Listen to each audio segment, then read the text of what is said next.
Di sebuah desa, ada seorang gadis piatu yang tinggal bersama ayahnya. Gadis itu bernama Bawang Putih. Saat Bawang Putih beranjak dewasa, ayahnya menikah lagi. Sekarang Bawang Putih mempunyai ibu tiri dan juga seorang saudara tiri yang bernama Bawang Merah. Awalnya si ibu tiri amat baik pada Bawang Putih. Demikian juga dengan Bawang Merah. Namun lama-kelamaan sifat mereka berubah.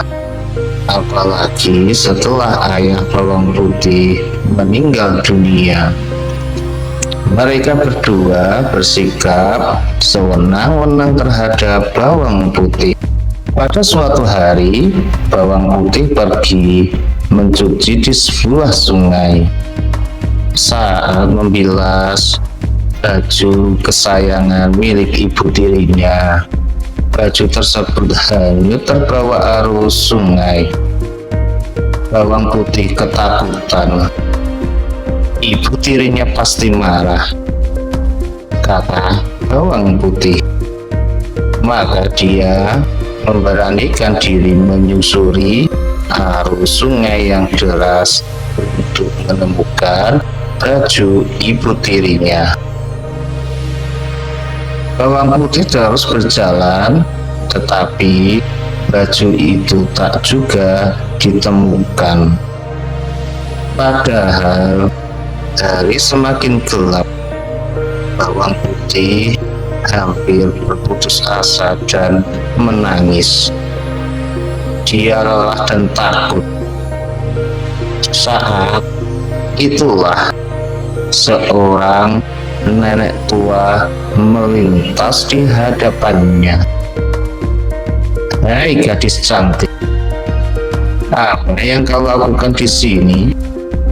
Hari sudah malam," tegur nenek tersebut sambil berurai air mata.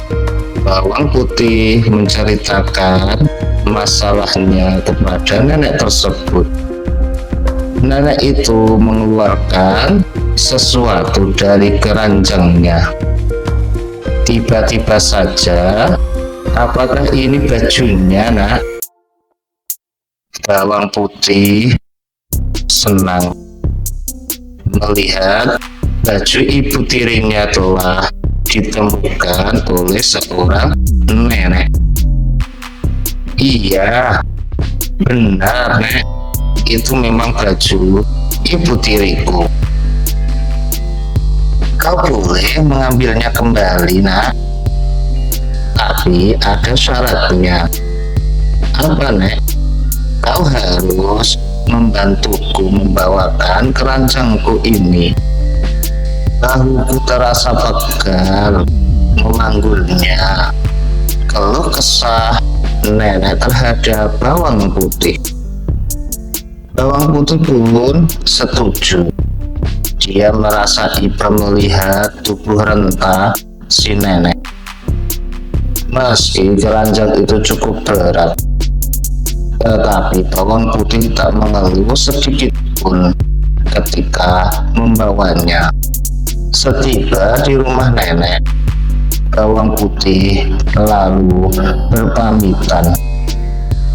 Kemudian sesuai janjinya, nenek tua itu mengembalikan baju milik ibu tirinya Bawang Putih. Selain itu, dia juga memberi sebuah labu pada Bawang Putih. "Pilihlah kau, mau yang besar atau yang kecil?" kata si nenek tanyanya. Karena tak mau serakah, Bawang Putih memilih labu yang kecil. "Aku pilih yang kecil saja, Nek. Kami hanya tinggal bertiga. Labu ini cukup untuk kami semua. Tak perlu labu yang besar." Bawang putih pun berucap demikian. Bawang putih pulang dengan hati sangat gembira. Sesampai di rumah, dia menceritakan semua pengalamannya pada ibu tirinya yang terus mengomel-ngomel. Untuk menghentikan omelan ibu tirinya, bawang putih pun menunjukkan labunya. Dia lalu mengambil pisau dan membelah labu tersebut. Tak disangka-sangka, dari dalam labu itu keluarlah emas dan berlian yang amat banyak. Lalu bawang merah pun bertanya, "Di mana tempat tinggal nenek itu? Aku juga mau labu seperti itu." Kemudian bawang putih menjelaskan tempat dia bertemu dengan sang nenek.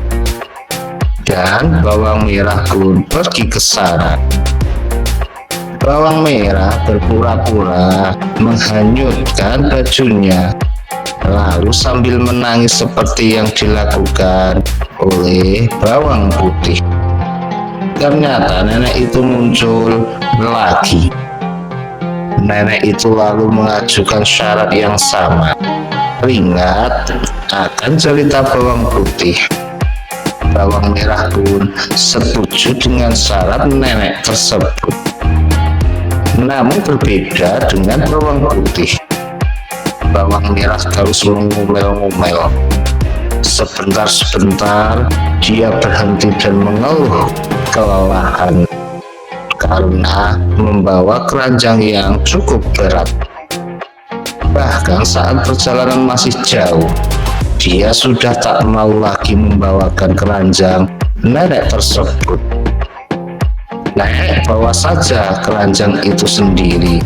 Aku mau pulang saja.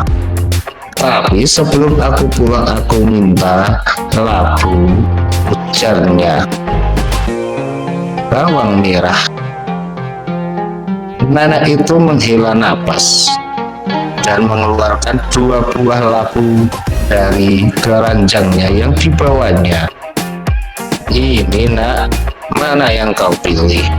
Yang besar atau yang kecil?"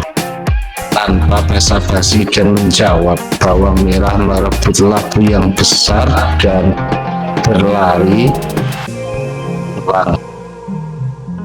Sesampainya di rumah, ibunya menyambut dengan gembira.